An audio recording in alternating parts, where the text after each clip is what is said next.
오늘 하나님께서 우리에게 주신 말씀은 베드로 전서 4장에 있는 말씀입니다. 신약성경 베드로 전서 4장 7절로 11절에 있는 말씀입니다. 만물의 마지막이 가까이 왔으니 그러므로 너희는 정신을 차리고 근신하여 기도하라. 무엇보다도 뜨겁게 서로 사랑할지니 사랑은 허다한 죄를 덮느니라. 서로 대접하기를 원망 없이 하고 각각 은사를 받은 대로 하나님의 여러 가지 은혜를 맡은 선한 청지기 같이 서로 봉사하라. 만일 누가 말하려면 하나님의 말씀을 하는 것 같이 하고 누가 봉사하려면 하나님이 공급하시는 힘으로 하는 것 같이 하라. 이는 범사에 예수 그리스도로 말미암아 하나님의 영광을 받으시게 하려 함이니 그에게 영광과 권능이 세세 무궁하도록 있느니라.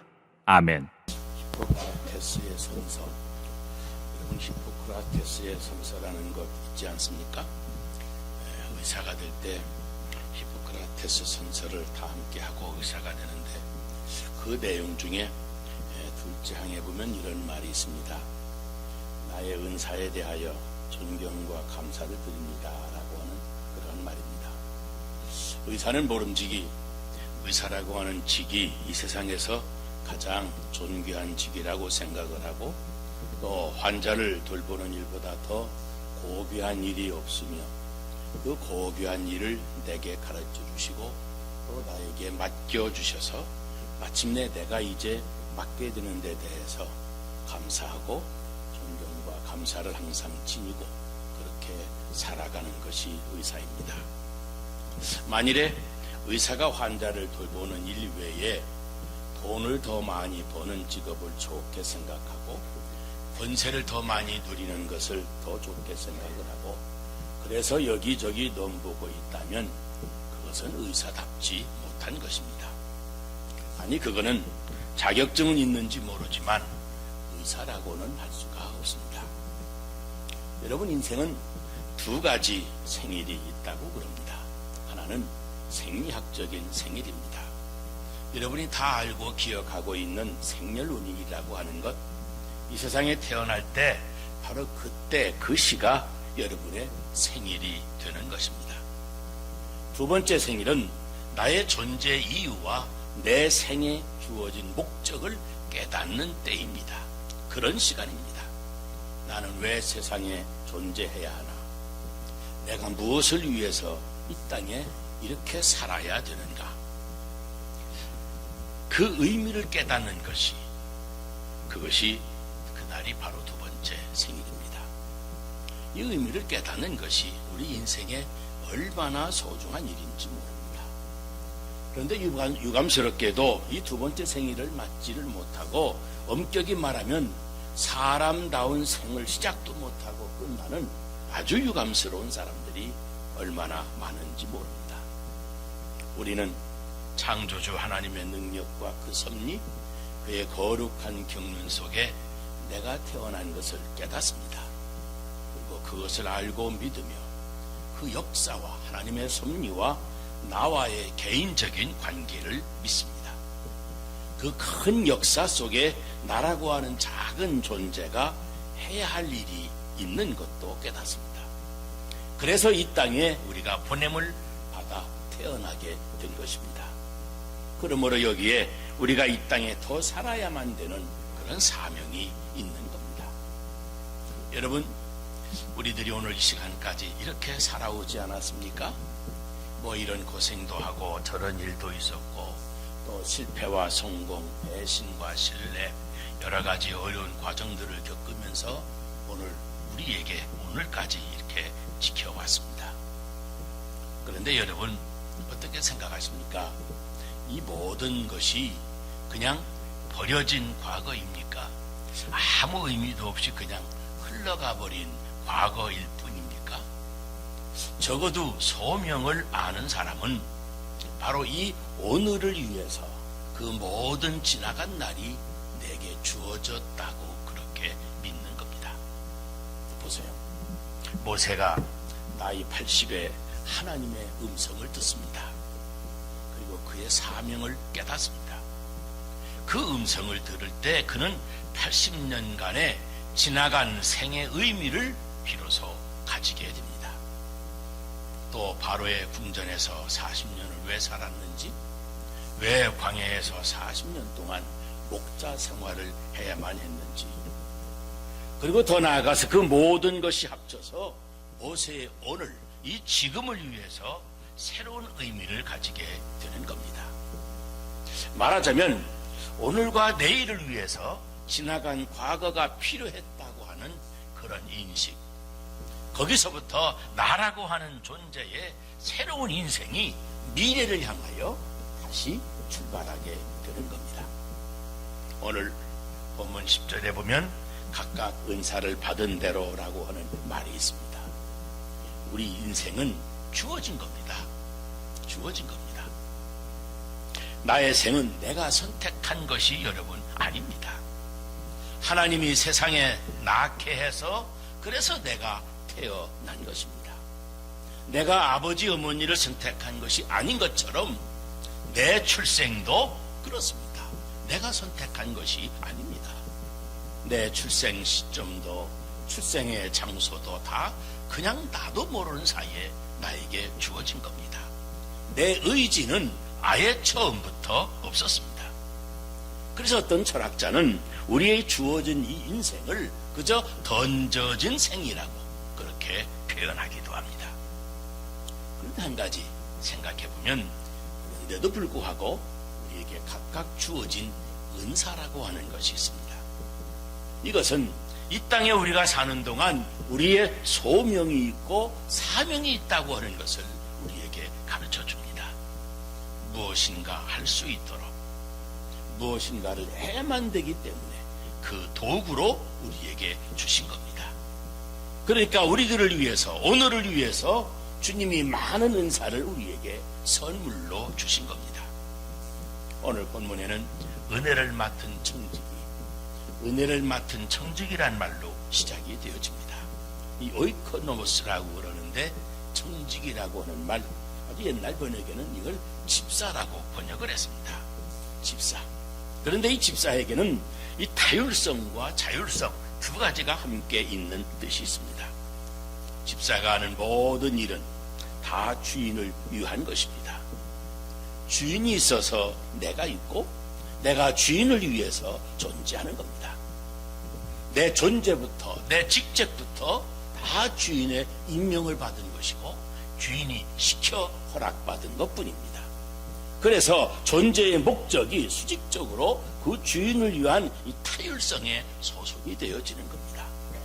그런데 한편으로는 주인이 나에게 맡겨준 것이 있습니다. 재산을 맡겨주시면서 거기에 해당한 권한도 맡겨주신 겁니다. 그 한계 안에서는 자율적입니다. 그래서 그는 자유인입니다. 자기가 책임을 자율적으로 감당해야 됩니다. 이것을 청직이라고 그럽니다. 여러분, 같은 맥락에서 하나님께서 우리에게 은혜를 주셨습니다. 많은 은혜를 받았습니다. 그 은혜가 곧 이제는 나의 사명이 되는 겁니다. 그래서 성경은 은혜를 헛되이 받지 말아야 한다고 말씀합니다. 내게 주신 지금까지의 모든 은혜가 오늘은 맡겨주신 그 주인에게 무언가 결실을, 보답을 안겨드려야 됩니다. 그래서 우리는 은혜를 맡은 사람이다, 청직이다, 이렇게 말하는 겁니다. 특별히 오늘 본문을 읽어보면 서로라고 하는 말이 여러 번 나옵니다. 서로라고 하는 말입니다. 요한복음 13장 34절에 보면 우리 예수님께서 내가 너희를 사랑한 것 같이 너희도 서로 사랑해라. 내가 너희를 사랑한 것 같이 너희도 서로 사랑해라.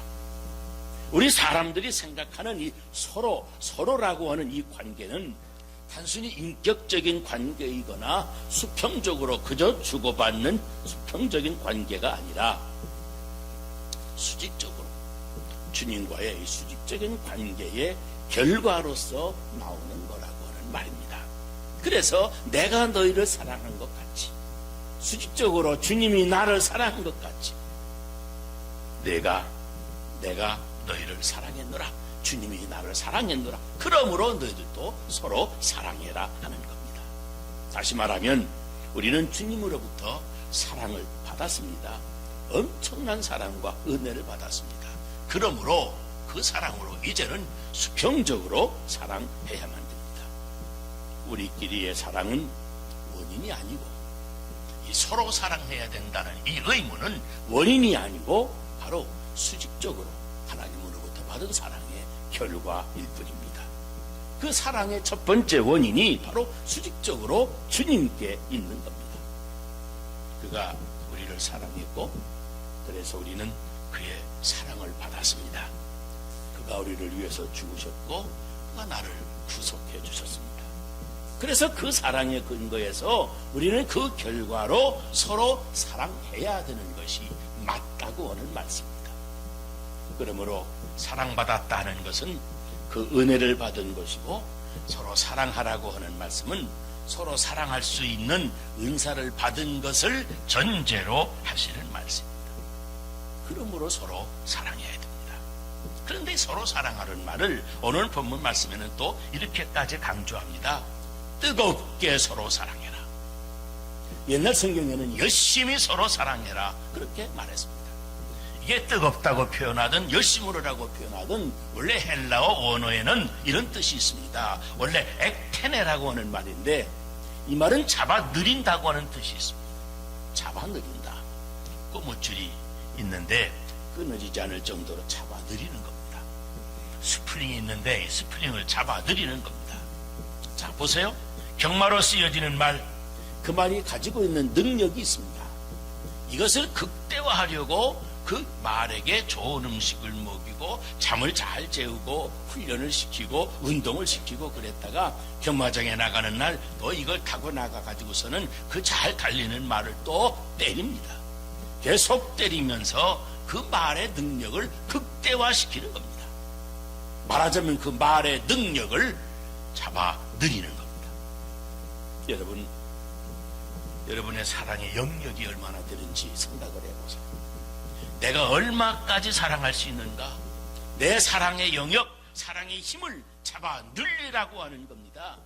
그냥 되는 대로 보통 사랑할 것이 아닙니다. 그래 가지고선 뜨겁게 사랑하는 것이 아니고 열심히 사랑하는 것도 아닙니다.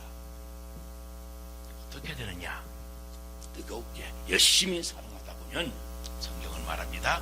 사랑은 허다한 죄를 덮느니라. 허다한 죄를 덮는다. 이 죄가 보이지 않을 때까지, 허물이 보이지 않을 정도로 그렇게 빠진 사랑을 해야 된다는 겁니다. 그게 바로 뜨겁게 사랑하는 겁니다. 여러분, 지나온 인생을 한번 되돌아보세요. 아마 이렇게 한번 화끈하게 사랑해 본 적이 한 번쯤은 있었을 겁니다. 한번 뜨겁게 정신없이 사랑할 때, 추운 것도 모르고 더운 것도 모르고 시간 가는 것도 모르고 사랑하던 때가 있었지 않습니까? 뭐 작으면 작은 대로 좋고, 크면 큰 대로 좋고, 뭐 상대방이 실수해도 실수하는 대로 좋고, 그저 마냥 예쁘고 그냥 좋기만 하던 그런 때가 있었지 않습니까? 없었습니까? 그러면 참 불행한 겁니다. 사랑이 뭔지도 모르고 사랑했기 때문에. 그래도 그렇게 한번 사랑에 빠져서 사랑에 미쳐본 때가 있었을 겁니다. 그것이 바로 힘껏 잡아 느려진 사랑을 하는 때입니다. 그 순간에는 허물이라고 하는 것이 없습니다. 실수도 없습니다. 그의 죄도 보이지 않습니다. 그것이 바로 뜨겁게 열심히 사랑하는 겁니다.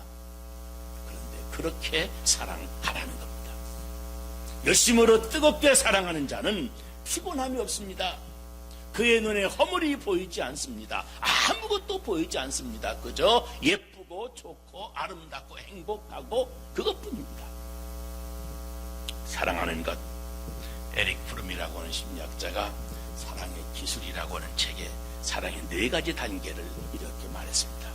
하나는 어린아기 같은 사랑이랍니다.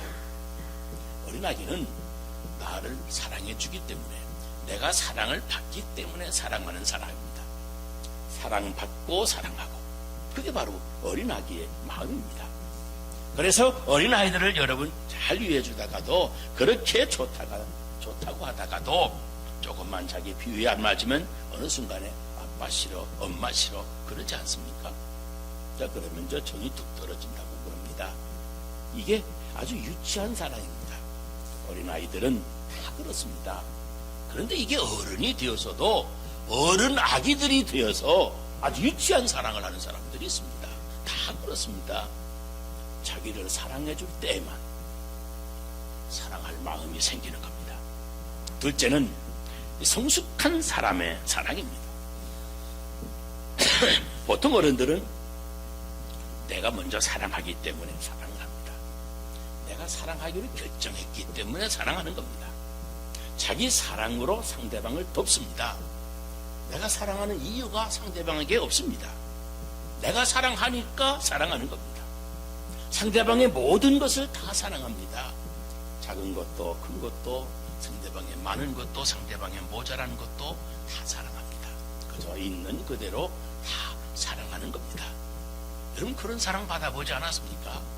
내가 부족하고 내가 모자란데도 불구하고 상대방은 그저 내가 하는 것 모든 것 다 사랑하고 다 좋아하고 그게 좋다고 하는 사랑, 이게 얼마나 성숙한 사랑인지 모릅니다. 넷째는 성숙하지 못한 사랑도 또 하나 있습니다. 이거는 그대가 필요하기 때문에 내가 사랑하는 겁니다. 나에게 필요하니까, 내가 혼자 살기 힘드니까 그래서 저게 필요하다고 하는 거죠. 그래서 저를 사랑한다고 하는 겁니다.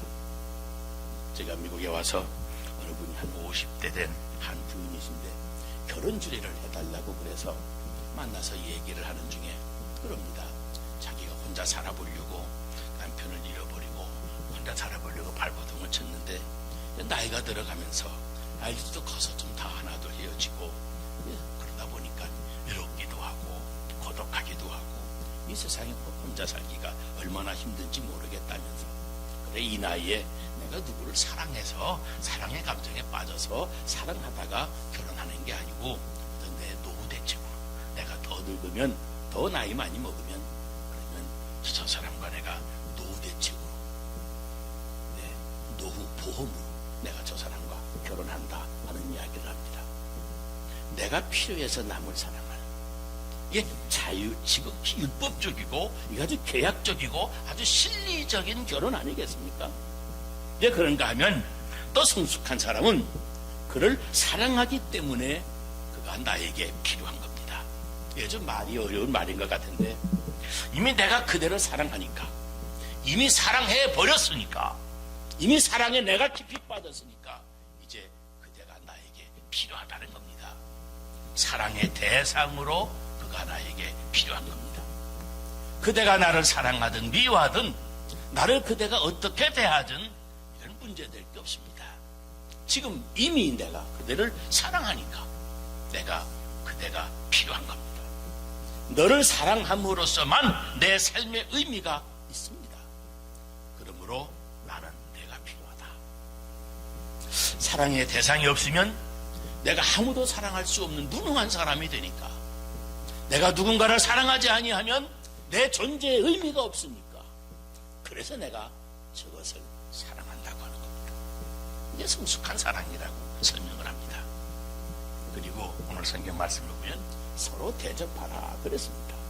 서로 대접해라. 이 대접한다고 하는 말, 이게 헬라어로 필록세노이라고 하는 말입니다. 이게 필로라고 하는 말은 사랑이라고 하는 말이고, 세노이라고 하는 말은 행동을 의미합니다. 이걸 우리말로 번역을 할 때 hospitality, 친절한 행동 이런 걸로 번역을 합니다. 이 말로 사랑하는 게 아니라 행동으로 사랑하는 것, 그걸 성경은 대접한다고 번역을 했습니다. 음식도 대접을 하고 여러 가지 서비스를 잘 대해주는 겁니다. 내 사랑하는 자에게 필요한, 저가 내가 사랑하기 때문에 그에게 필요한 그 부분을 내가 구체적으로 채워주는 행동인 겁니다. 이것을 바로 대접이라는 말로 설명을 합니다. 말하자면 행동적인 사랑입니다. 12세기에 그 끌레르보 보나드라고 하는 수도사가 있었습니다. 그가 The Love of God이라고 하는 책을 썼는데, 하나님의 사랑이죠.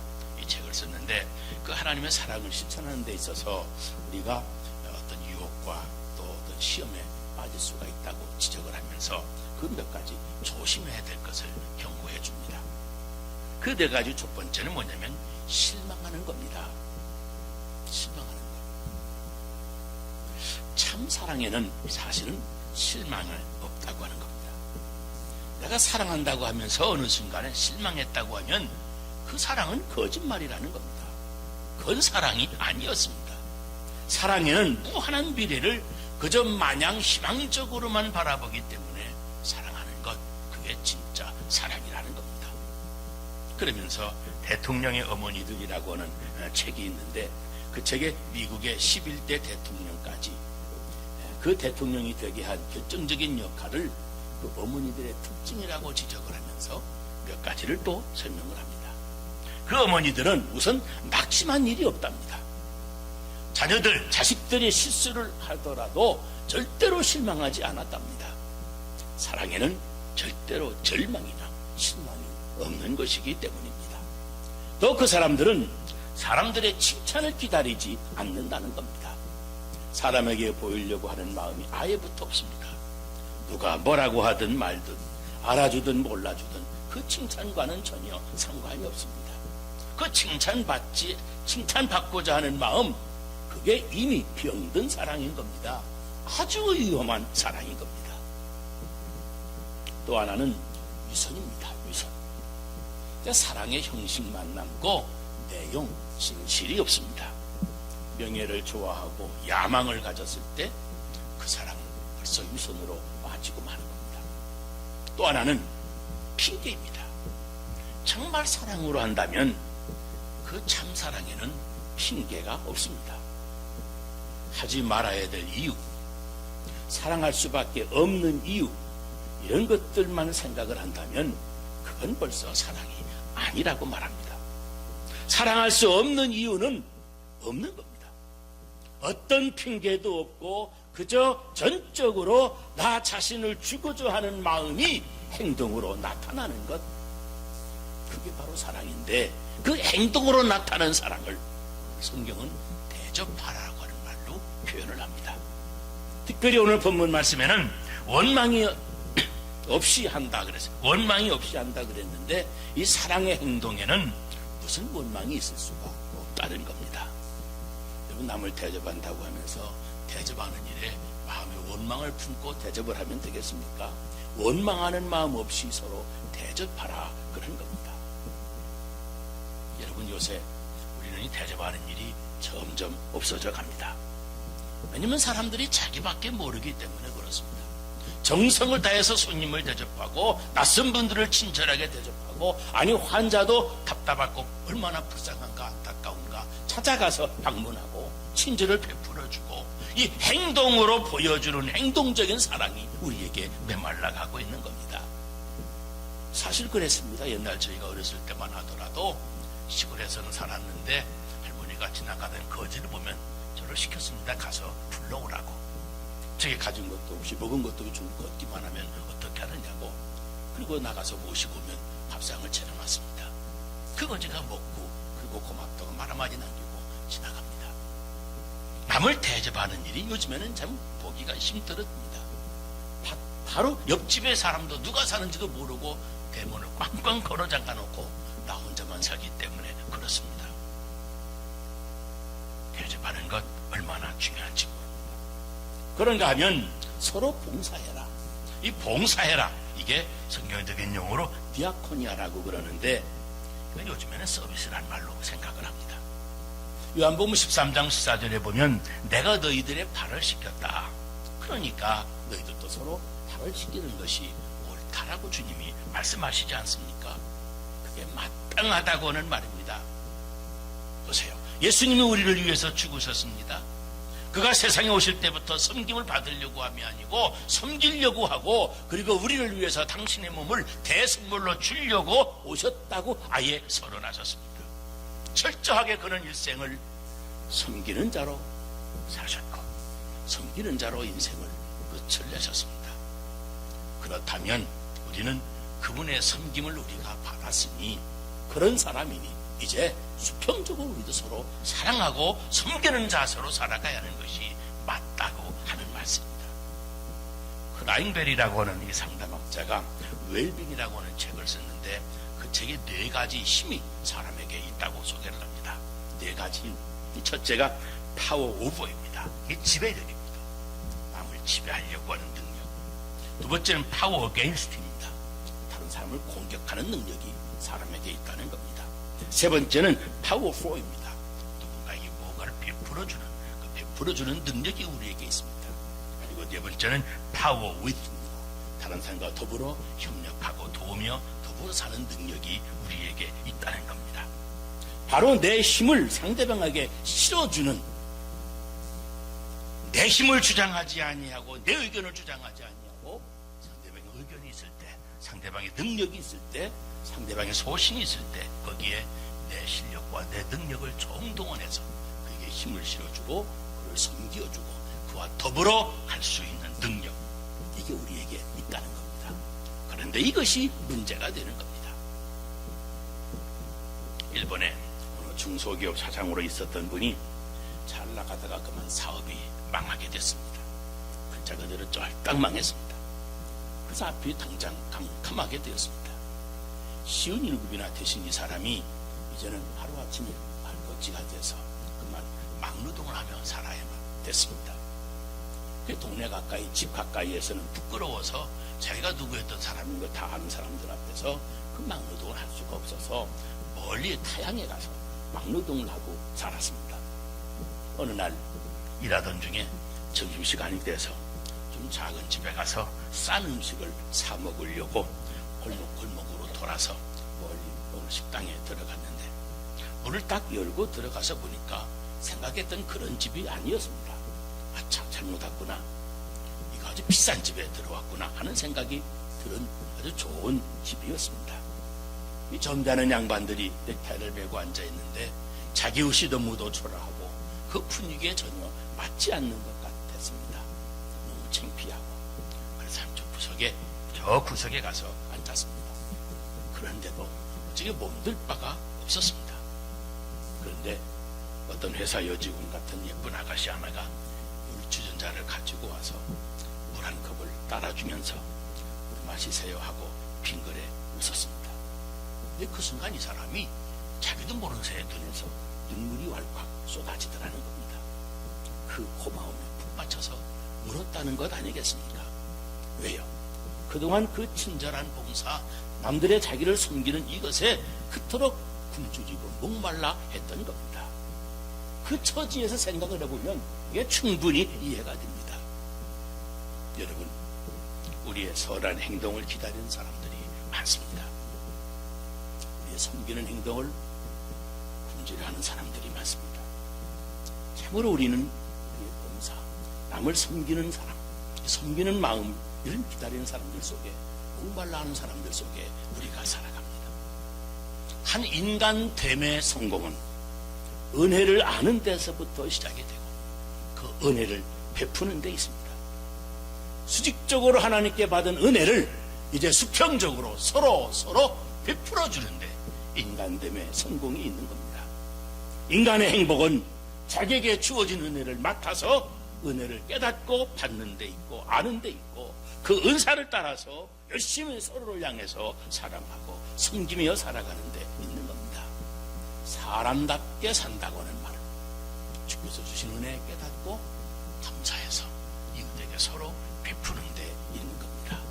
여러분, 사랑하고 대접하고 섬기는 삶이 나의 나됨을 표현하는 것임을 우리는 잊어서는 안 됩니다. 이제 이 인생 다 지나고 나면 반드시 우리에게 심판이 있을 겁니다. 얼마를 가졌느냐, 얼마를 누렸느냐가 아닙니다. 얼마를 베풀었느냐, 여러분은 얼마나 섬기며 살았느냐, 그것을 물으실 겁니다. 오늘 본문에 말씀하지 않습니까? 만물의 마지막이 가까웠으니 정신을 차리고 기도해라, 뜨겁게 사랑해라, 열심으로 사랑해라. 만물의 마지막이 가까웠다. 그러므로 오늘이 마지막이라고 하는 심정을 가지고 내게 주신 은혜를 총동원해서 열심히 뜨겁게 서로를 향하여 사랑하고 봉사